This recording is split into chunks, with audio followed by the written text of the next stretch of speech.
Semuanya bersukacita hari ini. Yang bersukacita boleh lambaikan tangan saudara. Dua tangannya tinggi-tinggi.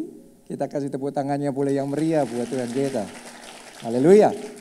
Nah saudaraku, hari ini kita akan memulai sebuah seri khotbah yang baru. Yang saya percaya ini adalah pesan Tuhan bagi kita semua, seluruh jemaat keluarga Allah.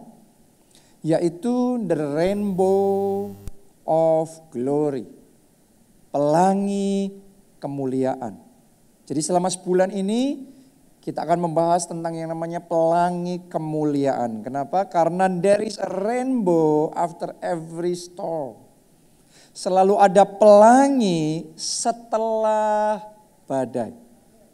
Badainya boleh menakutkan, badainya boleh sangat menegangkan, tapi sesudah itu muncul pelanginya indah. Oke, dan saya bersyukur di tempat di mana saya tinggal, saya sudah 2 kali melihat pelangi. Dari tempat di mana saya tinggal, dari apartemen saya, ya, dan yang satu itu benar-benar kayak dekat sekali saudaraku, sama di balkoni apartemen saya, ya itu pelanginya kayak dekat sekali. Cantik sekali, indah sekali.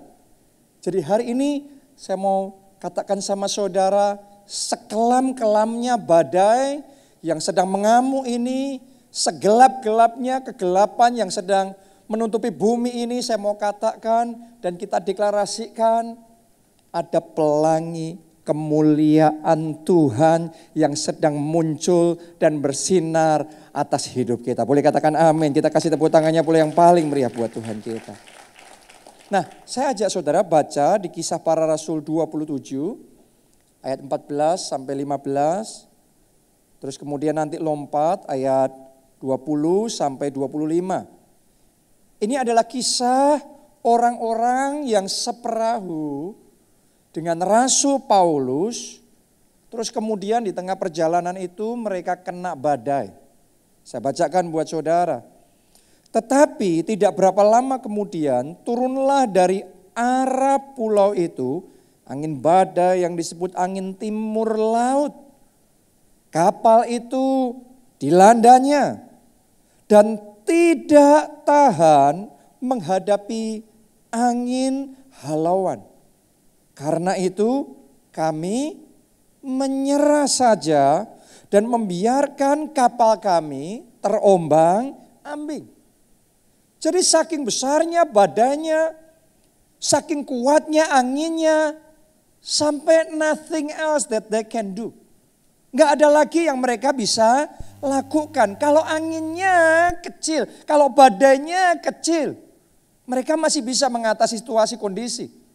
Tapi kadang-kadang dalam kehidupan ada badai yang begitu besar, yang itu di luar kendali kita. Di luar dari yang bisa kita lakukan. Ini yang dialami oleh orang-orang yang seperahu dengan Rasul Paulus ini. Mereka menyerah saja dan membiarkan kapal itu terombang-ambing. Padahal di situ juga ada Rasul Paulus. Seorang rasul yang sangat luar biasa. Yang doanya penuh kuasa. Dan saya yakin Rasul Paulus juga sudah berdoa. Tapi memang kadang-kadang di dalam kehidupan ada momen tertentu diizinkan yang namanya badai itu mengamuk. Tapi saya mau katakan sama saudara, dalam semuanya itu Tuhan tidak pernah meninggalkan kita. Amin. Dalam semua yang sedang terjadi di dunia ini, dalam keluarga saudara, dalam pekerjaan Anda masing-masing, saya mau katakan Tuhan tetap mengasihi kita. Mari kita baca ayat yang ke-20 sampai nanti ayat yang ke-25. Setelah beberapa hari lamanya baik matahari maupun bintang-bintang tidak kelihatan. Ada bayangkan sudah beberapa hari. Gak muncul matahari dan bintang. Berarti gelap sekali kegelapan itu. Kelam sekali kekelaman. Dan ini sampai beberapa hari. Dan angin badai yang dahsyat terus menerus mengancam kami. Anda ngerasa enggak kadang-kadang dalam hidup kita itu Kalau yang namanya masalah datangnya enggak satu selesai dulu, baru satu lagi, selesai baru satu. Kalau kita disuruh memilih kita maunya begitu, ngadepin masalah ya satu selesai dulu, nanti berikutnya kita hadepin lagi. Tapi realitanya yang terjadi dalam hidup kita diberondong dengan masalah. Terus menerus mengancam. Ya belum masalah keluarga, belum masalah lagi kesehatan. Nanti masalah dalam pertemanan, dalam pelayanan mungkin. Ya, dan berbagai macam masalah yang muncul bertubi-tubi apalagi di zaman sekarang ini. Ya ini yang dialami Paulus pada waktu itu juga. Angin badai yang dahsyat terus-menerus mengancam kami. Akhirnya ditulis begini, putuslah segala harapan kami untuk dapat menyelamatkan diri kami. Siapa di tempat ini? Saudara sebenarnya dalam situasi yang sudah kayak hampir putus pengharapan. Mungkin Anda yang ikut ibadah online di rumah, mungkin saudara juga sudah capek dengan semua kondisi ini karena berkepanjangan. Paulus sudah berusaha, orang-orang di perahu itu sudah berusaha, semua sudah mereka lakukan. Tapi kayaknya semuanya sia-sia. Sampai di satu titik, capek benar. Siapa yang dalam hatinya rasanya kayak capek sekali, letih sekali dengan semua yang terjadi dan berkepanjangan kayak gini dan rasanya mau sampai kapan. Ini yang dialami oleh Paulus pada waktu itu. Sampai ditulis orang-orang di seperahunya putus pengharapan. Hari ini saya mau katakan sama saudara, kuatkan dan teguhkan hati saudara. Jangan lemah hati saudara, jangan putus pengharapanmu. Karena selalu ada harapan di dalam Tuhan. Saya mau katakan sama saudara, badainya boleh kelam, tapi pasti muncul pelangi kemuliaan. Dan mulai hari ini saya deklarasikan pelangi kemuliaan itu muncul dalam hidup saudara. Terlihat di dalam hidup saudara. Amin. Ayat yang ke-21. Dan karena mereka beberapa lamanya tidak makan, berdirilah Paulus di tengah-tengah mereka dan berkata, saudara-saudara, jika sekiranya nasihatku dituruti, supaya kita jangan berlayar dari kereta, kita pasti terpelihara dari kesukaran dan kerugian ini. Jadi ternyata Paulus sudah memberi peringatan jangan berlayar sekarang. Tapi mereka nggak mau dengar peringatan Rasul Paulus, terjadilah malapetaka itu.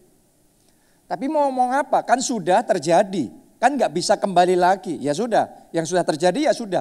Jadi kalau di dalam keluarga saudara ada yang sudah terjadi kesalahan, nggak usah terus diperkarakan. Yang sudah ya sudah. Sekarang kita cari solusi. Sekarang kita cari jalan keluar. Jangan terus menengok ke belakang sehingga akhirnya di depan kita ada solusi, ada jalan keluar, tapi kita nggak ngelihat. Padahal sudah ada jalan keluar. Gara-gara nengok ke belakang terus. Saya mau katakan badai yang di belakang ini memang mengerikan. Tapi saya mau katakan di depan kita, Tuhan sedang munculkan pelangi kemuliaan. Badai ini pasti berlalu, pasti ada jalan keluar. Amin. Haleluya. Ayat 22. Tetapi sekarang juga dalam kesukaran ini. Ada yang dalam kesukaran ya? Ada nasihat dari Rasul Paulus buat kita semua. Aku menasehatkan kamu supaya kamu tetap bertabah hati. Oke, jadi jangan lemah hati. Jadi jangan kecewa, jangan tawar hati, jangan pahit hati, keliru. Paulus menasehatkan. Rasul ini menasehatkan, jangan lemah hati. Tapi apa? Bertabah hati. Tahu nggak saudara dalam Alkitab terjemahan bahasa Inggris, tabah hati ini, bertabah hati ini ditulis dengan good cheer. Good cheer itu artinya riang gembira. Mungkin kadang-kadang kalau orang dengar pengkhotbah ngomong khotbah terus kemudian di hati kita ngomong dalam hati sendiri, dalam benak kita sendiri. Ya pendetanya enak ngomong, saya yang ngalami.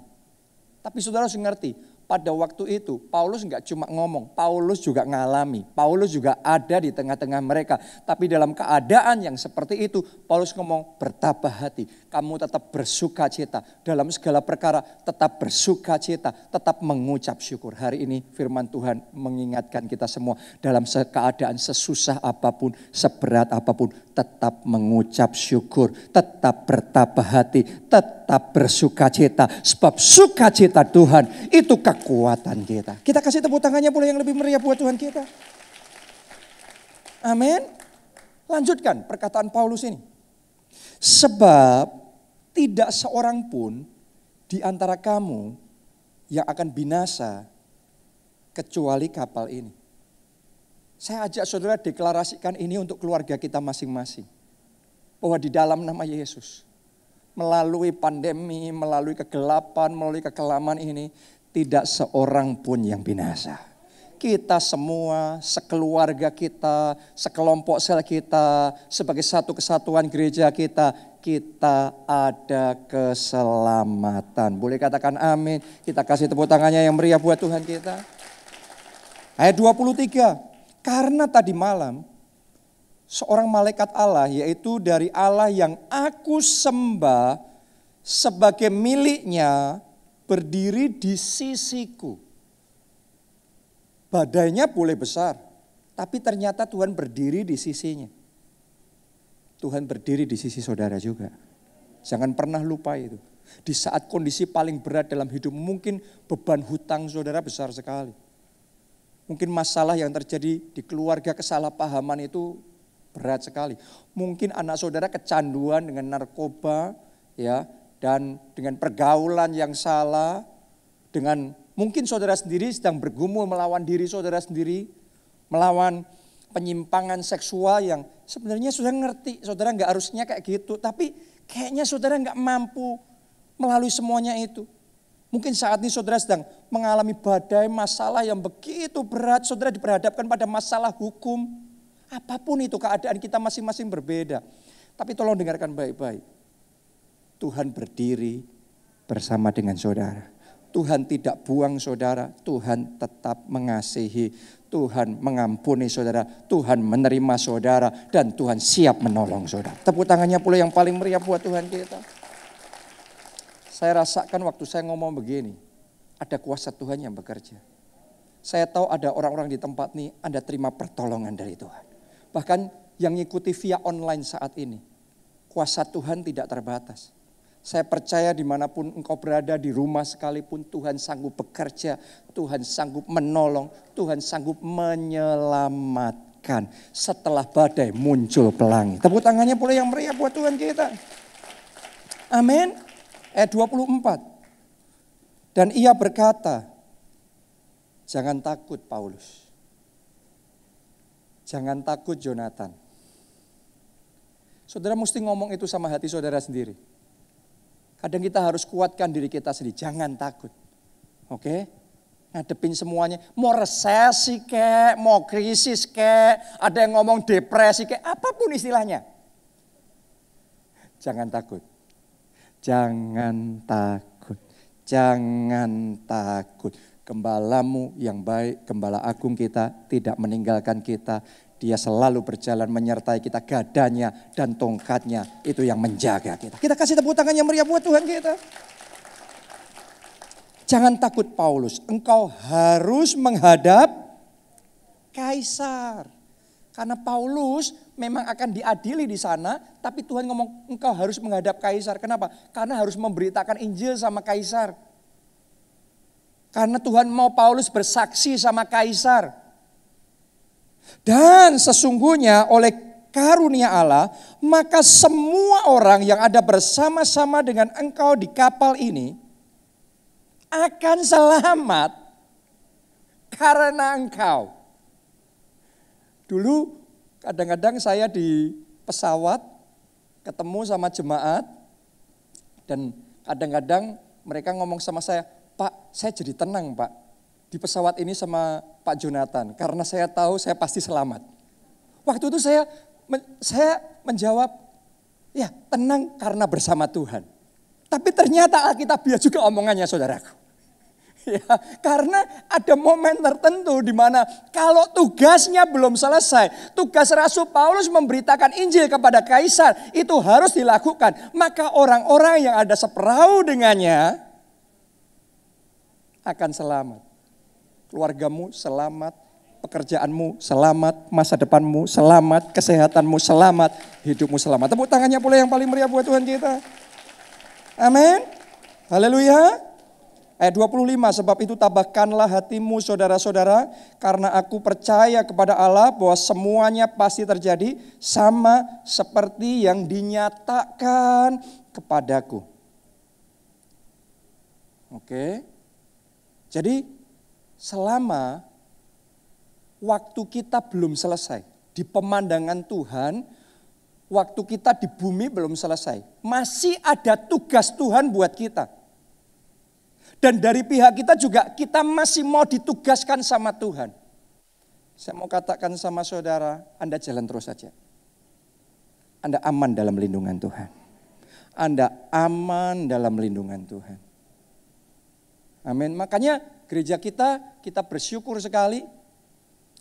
Sejak sebulan yang lalu di Jakarta, kalau di Solo, di Jogja sudah 2 bulan lebih yang lalu, kita sudah mulai ibadah. Ya, sementara mungkin masih banyak keraguan-raguan dan ketakutan, tapi kita bertindak sesuai dengan rema dan karena kita tahu ada yang harus kita lakukan, karena Tuhan kasih rema sama kita melangkah. Melangkah dengan iman. Kita memulai ibadah. Bahkan hari ini 5 kali ibadah. Luar biasa Anda orang-orang yang diberkati oleh Tuhan. Amin. Tapi coba saudara lihat apa yang kita lakukan. Di satu sisi super iman, di satu sisi super waspada. Super hati-hati. Anda lihat protokol kesehatan di gereja kita. Kita nggak takut memulai, tapi kita nggak mau ceroboh. Kita nggak mau buka celah. Jadi saya dorong saudara aktivitas, tapi saudara tetap ketat melakukan protokol kesehatan. Ya. Dan Tuhan menjaga saudara. Selama Tuhan masih punya tugas buat saudara. Artinya waktumu di bumi belum selesai. Dan selama saudara mau ditugaskan sama Tuhan. Saya mau katakan aman dalam lindungan Tuhan.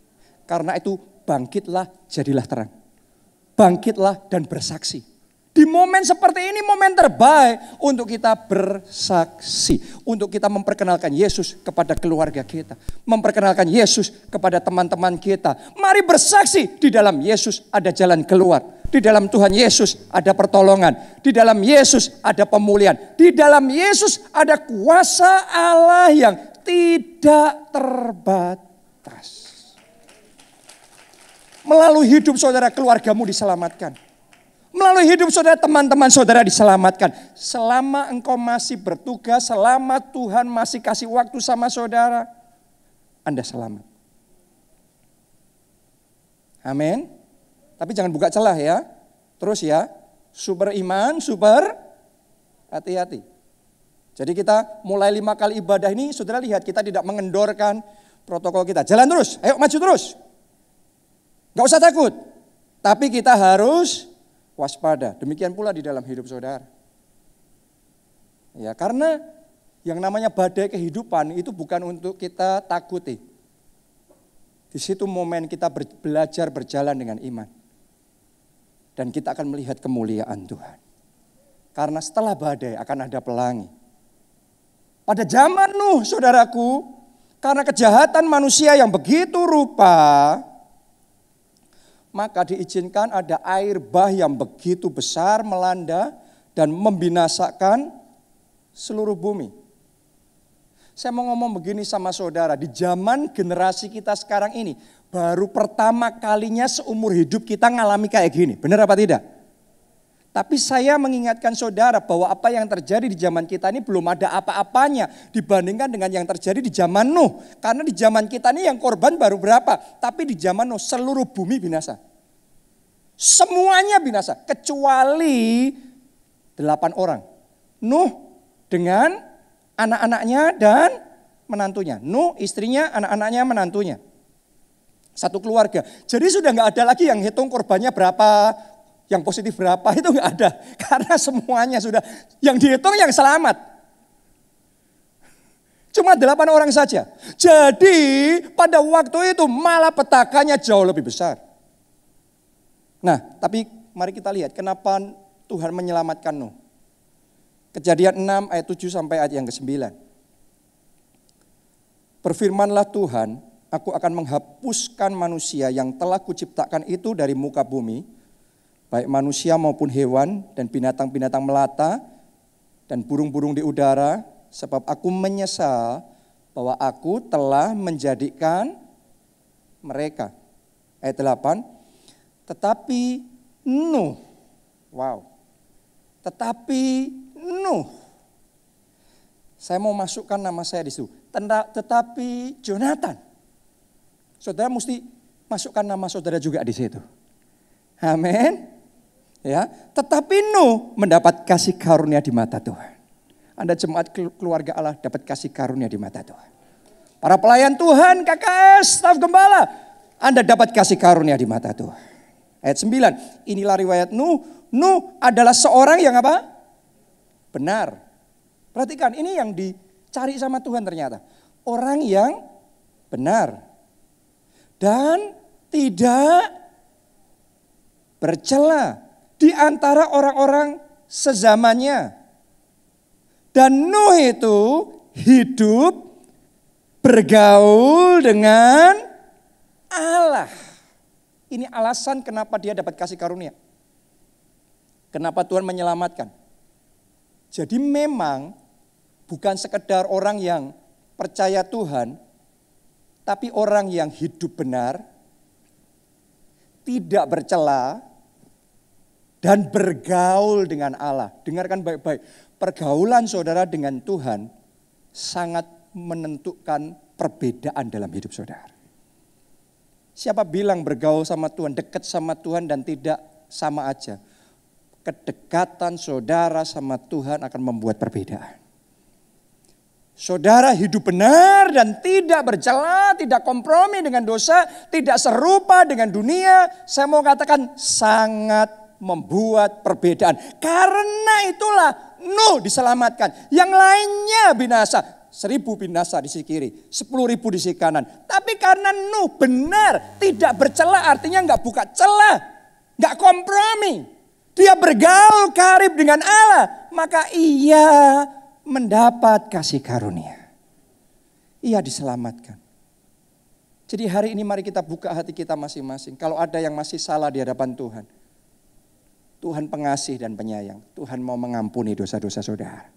Jadi minta ampun sama Tuhan. Ambil komitmen hidup benar, hidup dalam kekudusan, hidup dalam integritas. Karena itu membuat perbedaan dan mendatangkan kasih karunia dalam hidup kita. Bergaul karib dengan Tuhan. Ayo mendekat sama Tuhan. Ayo mendekat sama Tuhan. Kita lanjutkan Kejadian 8 ayat 1 sampai ayat yang ketiga. Maka Allah mengingat Nuh itu dan segala binatang liar dan segala ternak yang bersama-sama dengan dia dalam bahtera itu. Dan Allah membuat angin menghembus melalui bumi. Saya percaya yang ini angin profetik Roh Kudus. Bulan lalu kita belajar angin profetik Roh Kudus. Sehingga air itu turun. Ditutuplah mata-mata air samudera raya serta tingkap-tingkap di langit. Dan berhentilah hujan lebat dari langit. Dan makin surutlah air itu dari muka bumi. Demikianlah berkurang air itu sesudah berapa lama? 150 hari. Tolong dengarkan saudaraku. Ternyata ada waktu tertentu yang memang diizinkan sama Tuhan terjadi selama waktu itu. Setelah itu pasti selesai.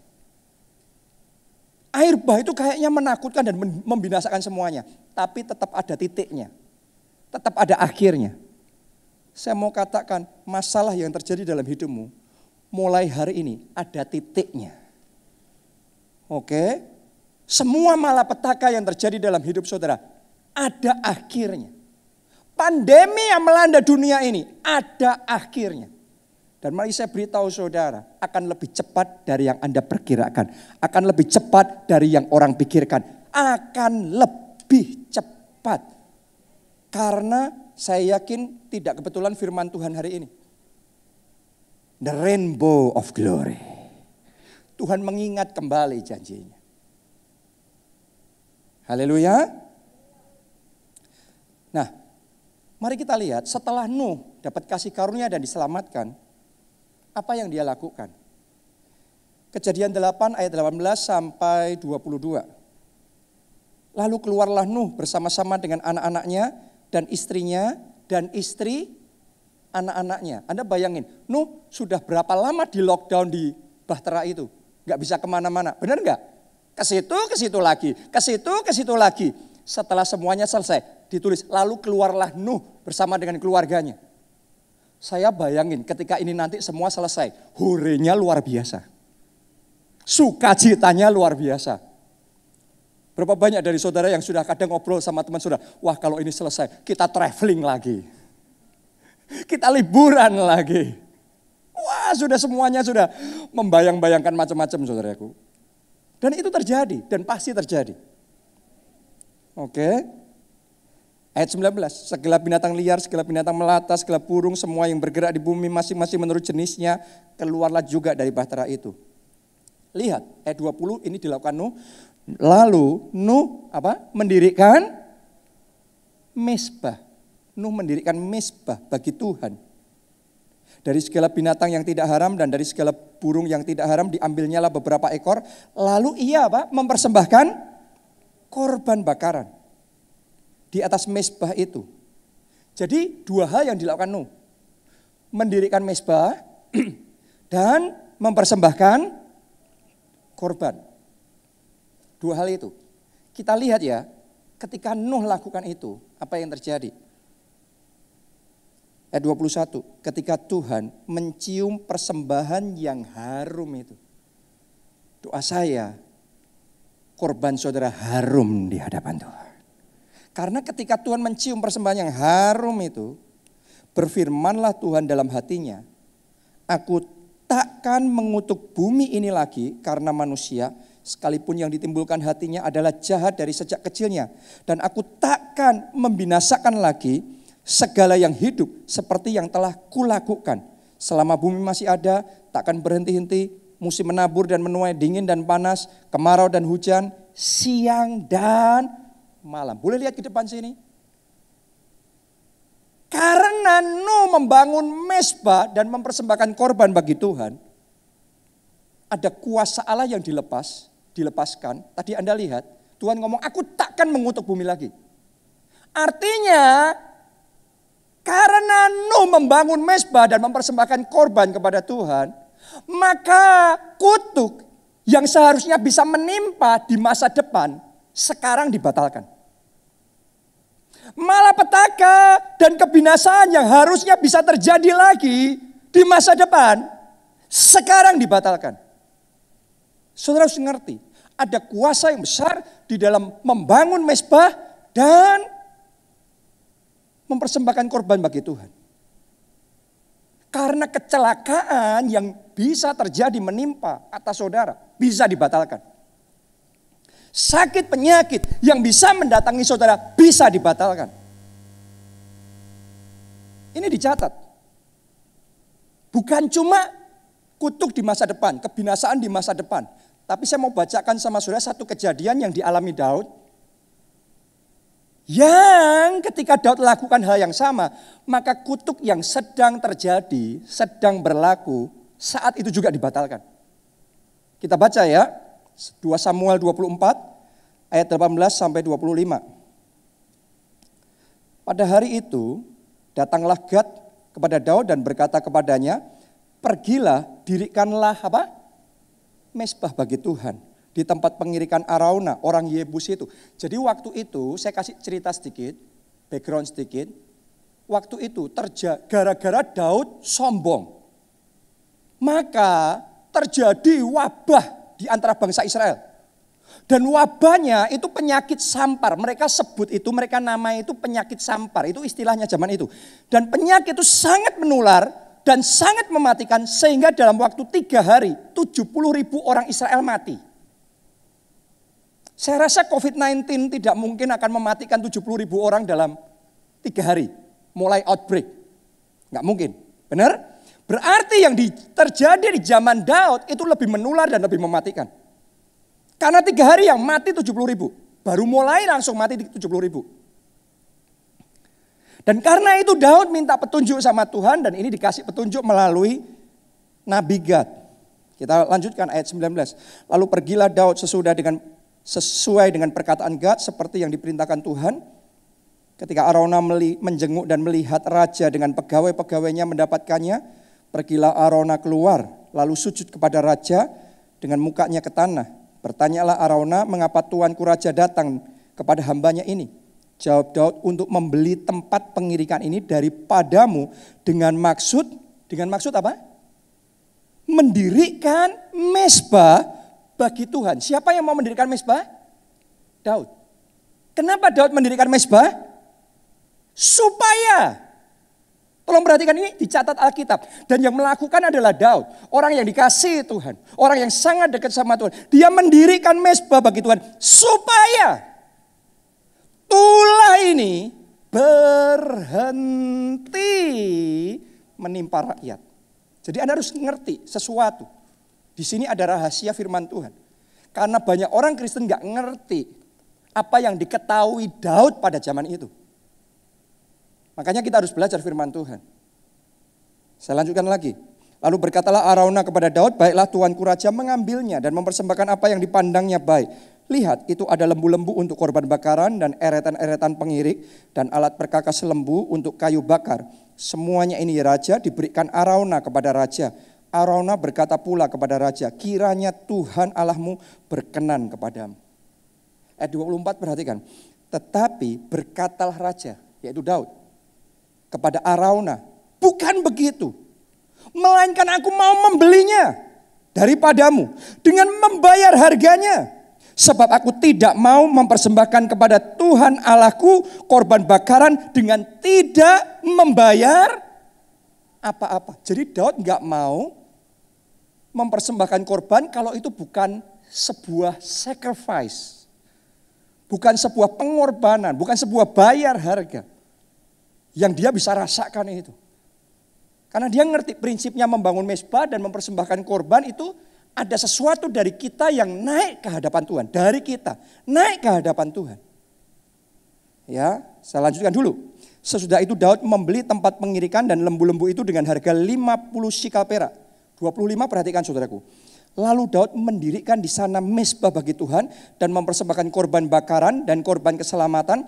Maka Tuhan mengabulkan doa untuk negeri itu. Dan apa yang terjadi? Tulah itu berhenti menimpa orang Israel. Jadi ketika Daud mendirikan mezbah dan mempersembahkan korban, maka tulah yang sedang berlangsung berhenti. Penyakit sampar yang sedang mengamuk berhenti. Jadi ada kuasa yang besar. Ada kuasa yang sangat besar di dalam mendirikan mezbah dan mempersembahkan korban bagi Tuhan. Saya mau ngomong begini sama saudara. Tahun ini dunia diizinkan mengalami kegelapan dan kekelaman. Tapi kalau saudara ingin melihat keselamatan dalam keluarga saudara, bangun mezbah bagi Tuhan. Amin. Bangun mezbah, persembahkan korban bagi Tuhan. Artinya apa? Dari hidup kita harus ada yang nyampe sama Tuhan. Apa itu yang nyampe? Doa saudara. Doa saudara itu ditampung di cawan emas loh. Dicatat itu di surga. Yes. Pujian penyembahan. Jadi Anda kalau ibadah cuma diem aja, nggak ada yang nyampe ke sana. Anda waktu ibadah harus menyembah. Maka ketika engkau menyembah, ada yang nyampe di sana. Ucapan syukur. Puji-pujian. kesaksian kita. Karena itu bangun mezbah keluarga. Bangun mezbah Tuhan bahkan di rumah saudara. Jadikan hidup saudara sebagai korban di hadapan Tuhan. Waktu kita, tenaga kita, harta kita, talenta kita, semua yang ada dalam hidup kita dipakai untuk jadi kesaksian, untuk menyelamatkan jiwa-jiwa, untuk memperluas kerajaan Allah. Saya mau katakan semua yang engkau kerjakan buat Tuhan itu korban yang nyampe di sana. Kalau saudara mendirikan mezbah dan mempersembahkan korban seperti itu, seperti yang dilakukan Daud dan Nuh, saya mau katakan keselamatan ada dalam hidup saudara. Tidak akan diizinkan tulah ini, pandemi ini, wabah ini sampai kepada saudara. Tidak akan diizinkan sampai pada keluarga saudara. Anda akan terima perlindungan ilahi yang daripada Tuhan. Dan keselamatan ada atas hidup saudara. Tepuk tangannya lebih meriah buat Tuhan yang menyelamatkan kita. Karena itu bangun mezbah dan persembahkan korban bagi Tuhan. Dan setelah badai berlalu, pelangi akan terlihat. Ayat terakhir, kita baca ayat terakhir, Kejadian 9 ayat 11 sampai seterusnya saya bacakan. Maka kuadakan perjanjianku dengan kamu, bahwa sejak ini tidak ada yang hidup yang akan dilenyapkan oleh air bah lagi, dan tidak akan ada lagi air bah untuk memusnahkan bumi. Dan Allah berfirman, inilah tanda perjanjian yang kuadakan antara aku dan kamu serta makhluk yang hidup yang bersama-sama dengan kamu turun-temurun untuk selamanya. Apa tanda perjanjiannya? Ayat yang ke-13. Busurku kutaruh di awan, supaya itu menjadi tanda perjanjian antara aku dan bumi. Apabila kemudian kudatangkan awan di atas bumi dan busur di atas busur itu tampak di awan, maka aku akan mengingat perjanjianku yang telah ada antara aku dan kamu serta segala makhluk yang hidup, segala yang bernyawa, sehingga segenap air tidak lagi menjadi air bah untuk memusnahkan segala yang hidup. Jika busur itu ada di awan, maka aku akan melihatnya, sehingga aku mengingat perjanjianku yang kekal antara Allah dan segala makhluk yang hidup, segala makhluk yang ada di bumi. Berfirmanlah Allah kepada Nuh, inilah tanda perjanjian yang kuadakan antara aku dan segala makhluk yang ada di bumi. Saya mau ngomong sama saudara, tema khotbah bulan ini rema dari Tuhan, the rainbow of glory. Tuhan sedang mengingat perjanjiannya. Pandemi ini pasti berakhir. Kegelapan ini berlalu. Terang kemuliaan Tuhan bersinar. Karena itu, mari kita bangun mezbah bagi Tuhan. Mari kita persembahkan hidup kita jadi korban di hadapan Tuhan. Saudaraku, beberapa hari kemarin ada satu jemaat kita yang bersaksi. Sejak pandemi ini, karena sempat tercekam kan, saudara mungkin juga sempat tercekam juga. Dia ambil keputusan untuk mencari Tuhan. Dia ambil keputusan membangun mezbah keluarga. Jadi dia bersama istrinya dan anak-anaknya tiap hari mezbah keluarga, tiap malam mezbah keluarga. Sejak itu sampai sekarang, beberapa bulan, seperti yang saya lakukan juga. Dan itu benar-benar mendatangkan berkat bagi keluarga itu. Saya mau ngomong, bangun mezbah, bangun mezbah, bangun mezbah, bangun mezbah. Itu akan mendatangkan berkat bagi keluarga saudara. Hubungan mereka jadi dekat. Pemulihan banyak terjadi. Bukan hanya itu saja, ada hadirat Tuhan di rumah mereka. Saya berdoa ada hadirat Tuhan dalam hidup saudara. Ada hadirat Tuhan di rumah saudara. Bangun mezbah. Dan mereka bersaksi. Itu anaknya baru saja lulus SMA. Terus kemarin itu ya lulus SMA. Terus mau cari universitas yang bagus. Nah sudah punya sasaran universitasnya. Tapi orang tuanya kalau ngelihat, maksudnya nilainya, prestasinya di masa lalu, kayaknya kok berat bisa masuk universitas itu. Tapi mereka bawa tiap hari dalam mezbah keluarga. Mereka persembahkan doa, puji-pujian, penyembahan kepada Allah. Mereka sungguh-sungguh, mereka percaya bagi Tuhan tidak ada yang mustahil. Saudara tahu nggak apa yang terjadi? Tuhan buat mujizat. Bukan hanya bisa diterima, tapi anak itu ketika tes diterima ranking 4. Bagi Tuhan tidak ada yang mustahil. Wah, mereka sudah senang. Setelah diterima, senang. Terus muncul tantangan berikutnya. Sekarang uang masuknya ratusan juta. Mahal sekali, Anda tahu sendiri. Wah, mahal sekali. Sampai akhirnya mereka sudah dijual mobilnya, dijual semuanya. Ya, untuk bisa membayar uang masuk dari anaknya tersebut. Tapi tiba-tiba karena ada mesbah keluarga di rumah mereka, itu berkat mengalir, saudaraku. Ada jalan keluar. Tiba-tiba Tuhan berkati proyek mereka di satu kota yang lain. Tuhan buka jalan, berkat mengalir persis sesuai kebutuhan bayar untuk anak itu. Semuanya tercukupi. Wah, mereka benar-benar merasakan anugerah. Ada mesbah itu ada anugerah, ada kasih karunia itu. Terus kemudian mereka berdoa mau jual rumah mereka. Termasuk juga mau bayar hutang. Di mesbah keluarga itu mereka doa. Sudah tahu nggak apa yang terjadi?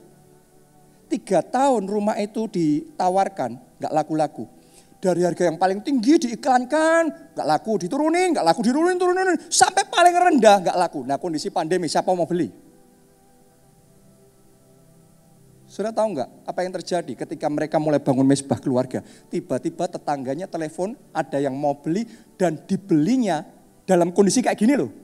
Dengan harga yang pernah dia iklankan tertinggi, malah laku. Ada mesbah dalam hidup saudara, Anda akan melihat penyertaan Tuhan demi penyertaan Tuhan nyata dalam hidup saudara. Waktu rumah itu laku, wah dia happy sekali. Ini benar-benar gak masuk akal dalam kondisi kayak gini laku. Dia bayar hutangnya, lunas. Wah, merdeka. Kondisi kayak gini kan paling enak bebas hutang kan. Makanya ingat firman Tuhan, nurut firman Tuhan. Oke. Dan dia bersyukur Tuhan memberikan kelegaan. Tapi dalam kondisi seperti itu setelah dia bayar hutang semuanya, saudaraku, diingatkan sama istrinya, "Pak, jangan lupa kembalikan persepuluhan." Sebenarnya mereka ini taat persepuluhan, tapi itu dari salary tiap bulannya. Tapi yang ini kan nilainya miliaran. Kalau persepuluhan berapa ratusan juta, artinya waduh, antara suami istri tarik-tarikan. Tapi sampai di satu titik istrinya, kita nggak boleh gitu Pak. Nekat istrinya, ambil handphone, langsung transfer. Suaminya, ya sudah, kan tetap harus ngikutin Tuhan. Dia lakuin. Tapi sebenarnya mereka punya rencana hasil jualnya rumah itu mau dibelikan rumah di Jogja. Tapi dengan yang sudah tersisa dijual untuk bayar hutang, dijual persepuluhan, sisanya sudah nggak seberapa. Ini mau dapat yang kayak apa? Tapi dia percaya, bagi Tuhan tidak ada yang mustahil. Dia bawa dalam mesbah keluarga, terus bangun mesbah itu. Sudah tahu nggak? Dia mau beli laptop di satu toko komputer, ngobrol-ngobrol di situ ternyata yang punya anak Tuhan. Jadi dia cerita tentang kejadian tadi. Ya, dia cerita, dia persepuluhan dan lain sebagainya, sekarang dia mau cari tempat. Terus pemilik tempatnya tiba-tiba ngomong, "Loh, kamu mau cari tempat?" "Iya, itu ada satu tempat teman saya. Coba nanti saya tanyain dulu." Ya sudahlah, dia pikir kan biasa kan orang kalau ngomongan gitu kan ya sudah, dia lupain. Terus dia cari. Besoknya dia cari lagi. Sampai hari kedua sudah hampir kejadian. Tapi gara-gara uang kecil, saudaraku, itu dipending semalam. Ya sudah besok aja. Sudah tahu nggak? Dipending semalam itu dari ketemuan sama pemilik toko sampai besoknya itu cuma 3 hari. Di malamnya itu, saudaraku, pemilik tokonya telepon, besok ngajak ketemuan, mau nunjukin tempatnya. Ya sudah, ditunjukin. Di hari yang ketiga dibawa ke satu rumah. Rumahnya itu tempatnya bagus, di jalan yang strategis, harganya mahal. Yang punya rumah ngomong, "Kamu mau nggak tempat ini?" Dia ya mau, tapi uang saya kan nggak cukup, tinggal sedikit. Dia ngerti harga rumah itu karena ini pejabat pajak saudaraku. Jadi dia ngerti, maksudnya di situ tuh berapa dia ngerti, ya. Saudara tahu nggak? Yang pemilik rumahnya ngomong begini, sudah kamu adanya uang berapa? No problem, aku nggak jual beli sama kamu, aku kasih rumah ini. Pokok kasih sisanya aja nggak apa-apa, aku kasih sama kamu. Wow, dikasih, itu uang gak seberapa, itu jauh dari nilainya. Ternyata pemilik tokonya sejak 3 hari yang lalu, ya itu ketemu sama jemaat kita ini, cerita tentang persepuluhan, dijamah hatinya sama Tuhan. Selama 3 hari dikejar sama Tuhan untuk ngasih rumahnya. Dia masih hari pertama kan ngakunya itu tempat milik temannya, benar gak saudaraku? Jadi mungkin belum rela pertamanya. 3 hari dikejar sama Tuhan. Hari yang ketiga jadi, yang tidak masuk akal jadi. Bangun mesbah bagi Tuhan, bangun mesbah, bangun mesbah. Siapa yang mau bangun mesbah? Siapa yang bangun mesbah? Mari bangkit berdiri, bangkit berdiri, bangkit berdiri, bangkit berdiri. Angkat 2 tangan saudara, mari bahasa roh, mari sembah Dia. Oh, la wasyara, skira la wasyara, la wasyara. Oh, la wasyara, la wala. Syara la wala. Angkat suara, saudara, angkat suara, sembah Dia. Naikkan korban, pujian, penyembahan, doa, syukur. Jangan diam saudara, jangan diam. Dari hidup kita harus yang ada yang jadi korban. Naik di hadapan Tuhan.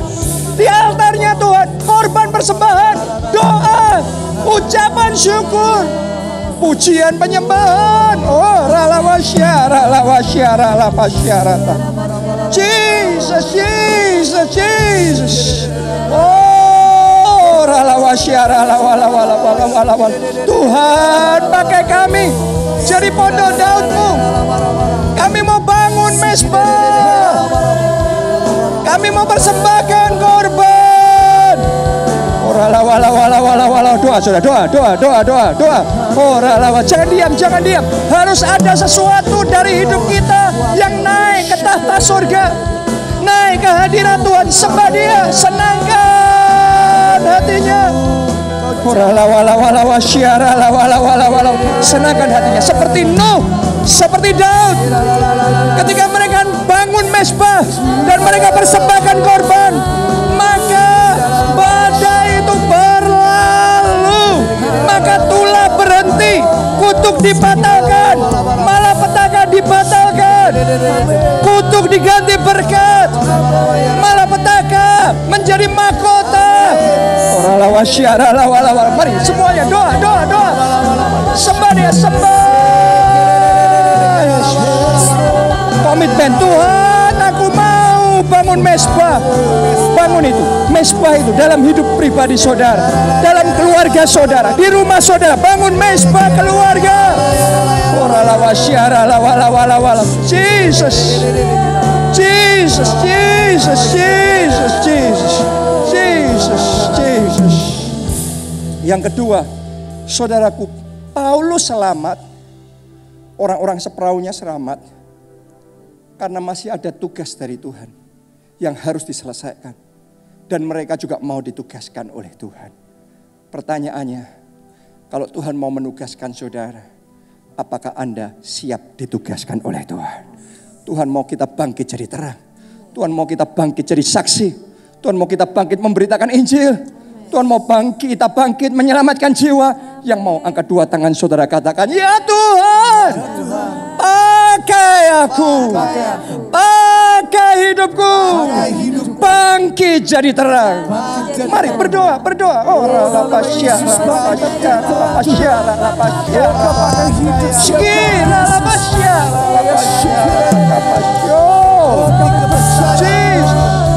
pakai aku, bersaksi pada keluargaku, bersaksi pada teman-temanku. Pakai aku Tuhan, pakai kemuliaan besar. Amin. Kemuliaan besar dinyatakan, keselamatan besar dicurahkan, Kau bangkitkanku menjadi terang bagi bangsaku. Kemuliaan besar dinyatakan, kelimpahan besar dicurahkan, Kau bangkitkanku menjadi terang bagi segala bangsa.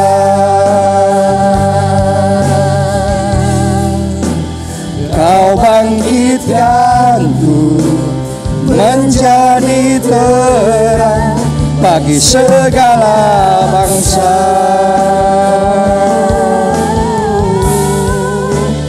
Kau bangkitkanku menjadi terang bagi segala bangsa. Mari tepuk tangannya meriah buat Tuhan kita. Amin. Yang diberkati sekali lagi, kita kasih kemuliaan buat Tuhan kita yang luar biasa.